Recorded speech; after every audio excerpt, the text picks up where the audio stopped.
নমস্কাৰ মই এপলিনা টাইমিটলৈ স্বাগতম জনাইছো আৰু এই মুহূৰ্তত আন এটা খবৰ লৈ আহিছো পবিত্ৰ ৰমজান মাহৰ ৰোজাৰ মাজতে এটা বেয়া খবৰ আহি পৰিছে কিয়নো মক্কাত সন্ধানী হৈ পৰিছে উমৰ আলী উমৰাহ হজলৈ বুলি ওলাই গৈছিল উমৰ আলী কিন্তু সেই উমৰ আলীৰ এতিয়া সন্ধান নাই যাৰ বাবে চিন্তাত পৰিছে পৰিয়ালৰ লোক বিচাৰিছে সহায় লৈ আহিছো এই মুহূৰ্তত টাইমিটৰ দৰ্শকৰ বাবে এই খবৰ উমৰাহ হজ কৰিবলৈ গৈ নিৰুদ্দেশ অসমৰ হজযাত্ৰী অসমৰ পৰা উমৰাহ হজলৈ বুলি ওলাই গৈছিল উমৰ আলী কিন্তু মক্কাতে সন্ধানহীন হৈ পৰিছে উমৰ আলী মক্কাত সন্ধানহীন কয়াকুছিৰ উমৰ আলী উমৰাহ হজলৈ বুলি ওলাই যোৱা হজযাত্ৰী উমৰ আলী সন্ধানহীনতাক লৈ চাঞ্চল্য উমৰ আলীৰ ঘৰ কয়াকুছিৰ কাৱৈমাৰীৰ 12 নম্বৰ ব্লকত বুলি জানিব পৰা গৈছে দ্বিতীয়বাৰৰ বাবে উমৰাহ হজলৈ গৈছিল উমৰ আলী পূৰ্বতেও তেওঁ যেটো গৈছিল গতিকে পৰিয়ালৰ লোক চিন্তিত নাছিল কিন্তু এতিয়া কথাত নিৰুদ্দেশ হৈছে যোগাযোগ কৰিব পৰা নাই যাৰ বাবে চিন্তিত হৈ পৰিছে পৰিয়ালবৰ্গ পবিত্ৰ মদিনাত এপাক ঘূৰাৰ পিছতে নিৰুদ্দেশ হৈ পৰিছে উমৰ আলী হজৰৰ নামাজ আদায় কৰাৰ পিছতে নিৰুদ্দেশ হৈছে উমৰ আলী পবিত্ৰ ৰমজান মাহতে ৰোজাৰ মাজতে মক্কালৈ গৈছিল আৰু মক্কালৈ গৈ নিৰুদ্দেশ হোৱা উমৰ আলীক লৈ এতিয়া শোকৰ ছাঁ পৰিছে উমৰ আলী নিৰুদ্দেশৰ ঘটনাই অঞ্চলজুৰি তীব্ৰ কয়াকুছিৰ কাৱৈমাৰীত শোকৰ ছাঁ পেলাইছে এটা বেয়া খবৰ আহি পৰিছে পবিত্ৰ ৰমজানৰ মাজতে এফালে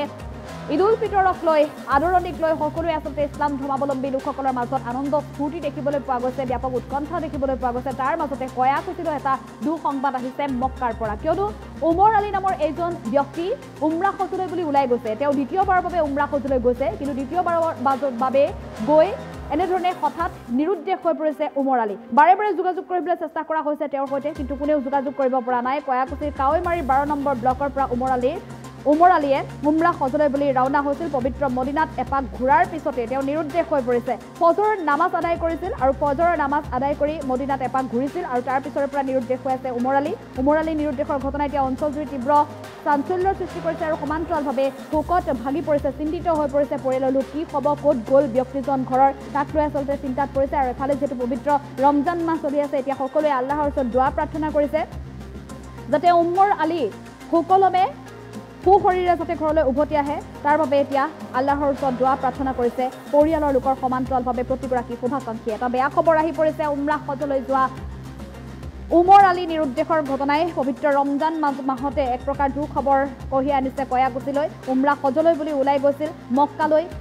মক্কালৈ ওলাই গৈছিল আৰু সন্ধানহীন হৈ পৰিছে কয়াকুছিৰ উমৰ আলী ফজৰৰ নামাজ আদায় কৰাৰ পিছতে নিৰুদ্দেশ হৈ পৰিছে উমৰ আলী আৰু উমৰ আলী নিৰুদ্দেশৰ ঘটনাই এতিয়া সমগ্ৰ অঞ্চলজুৰি শোকৰ ছাঁ পেলাইছে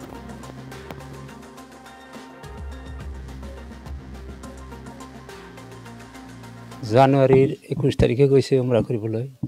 যাই ফেলে তাৰমানে তাতে আছিল তাৰ ল'ৰা দুটা থাকে চৌদিত